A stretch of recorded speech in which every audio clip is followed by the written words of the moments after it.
சாட்டி நீட்டோலை தன்னை நாக்கு முக்கோடியாமல் தாக்கி எழுத சொன்னேன் சிவனே ஐயா. ஓதும் எழுத்துக்கும் முன்னொன்று எழுத்தானிக்கும், ஓதும் எழுத்துக்கும் முன்னொன்று எழுத்தானிக்கும், ஊமை மௌனம் சொன்னேன் சிவனே ஐயா.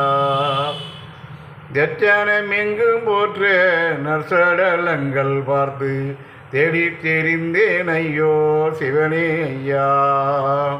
30 முக்கோடி தேவரிஷியுடனே, 30 முக்கோடி தேவரிஷியுடனே முனியும் வந்து எடுத்தாரு சிவனே ஐயா.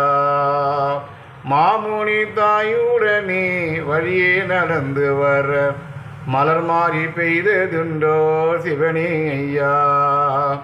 திருச்சம்பதியில் முக்கு தீர்த்தங்கரையில் செல்ல திரை வந்திருந்ததையோ சிவனே ஐயா.